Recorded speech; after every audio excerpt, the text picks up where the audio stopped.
কারণ বাচ্চাদের ব্রেনের মধ্যে বেশি প্রতিক্রিয়া সৃষ্টি হয়, যেটা দেখে যেটা শিখে ওটার দিকে সে কি হয়, দাবিত হয়, হয় কিনা?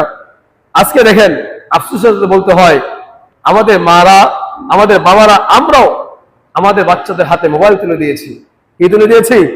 মোবাইল তুলে দিয়েছি। খায় না, মোবাইল দিয়ে কি করে এরপরে খাওয়ায়, ঠিক কিনা? কান্না করতেছে, মোবাইল দিয়ে কান্না বন্ধ করতেছে। কথা শুনতেছে না, মোবাইল দিয়ে তার কথা শোনাইতেছে। তার মানে হলো আমি আপনি আমার সন্তানকে বদ্দিনের দিকে ধাবিত করতেছি। শয়তানের যে পথ অনুসরণ করার কথা, সেই পথ আমি নিজে অনুসরণ করাই দিচ্ছি। বলেন নাউজুবিল্লাহ, ঠিক কিনা?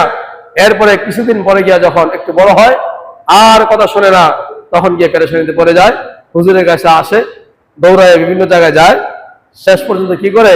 মানসিক ডাক্তারের কাছে যায়, যায় কিনা? অশান্তি শুরু হয়ে গেছে। অথচ আপনি, এই দোষটা তো আপনার। কারণ কি? আপনি তার হাতে মোবাইল তুলে দিয়ে, মোবাইল ধ্বংসাত্মক এক বস্তু, এটার মধ্যে ইহুদি খ্রিস্টানদের চক্রান্তের মাধ্যমে মানুষের ঈমানকে, আমলকে নষ্ট করার জন্য এই মোবাইল মানুষের হাতে হাতে তুলে দিছে, যারা এটার মধ্যে একবার ঢুকছে আর বের হতে পারে না, তাই না? আর এমন লোভনীয় লোভনীয় বিষয়গুলো এখন নেটের মাধ্যমে ছেড়ে দেওয়া হয়েছে। গেমস, কত ধরনের গেমস, পর্নোগ্রাফি, এরপরে আপনার নাটক, সিনেমা, সবকিছু। এগুলো যখন একটা বাচ্চা দেখে, আস্তে আস্তে আস্তে আস্তে তার মেধার মধ্যে প্রতিক্রিয়া সৃষ্টি হয়, সে আসক্তির মধ্যে পড়ে যায়, সেখান থেকে সেই বাচ্চা বের হতে পারে না। এই দোষটা কার? আপনার। কেন? আপনি প্রথম, সে যখন খায় না, তার হাতে মোবাইল তুলে দিয়েছেন খাওয়ানোর জন্য। যখন সে কান্না করে, কান্না বন্ধ করার জন্য মোবাইল তুলে দিয়েছেন তার হাতে, আপনি তার কান্না বন্ধ করার জন্য। যখন কথা শোনে না, আপনি তাকে লাইনে আনার জন্য, কথা শোনার জন্য মোবাইল তুলে দিয়েছেন। যার কারণে ওই মোবাইল দেখতে দেখতে তার দিমাগে, দিলের মধ্যে একটা প্রতিক্রিয়া, আসক্তি তৈরি হয়েছে। এখন সেখান থেকে সে বের হতে পারছে না, ঠিক কিনা বলেন?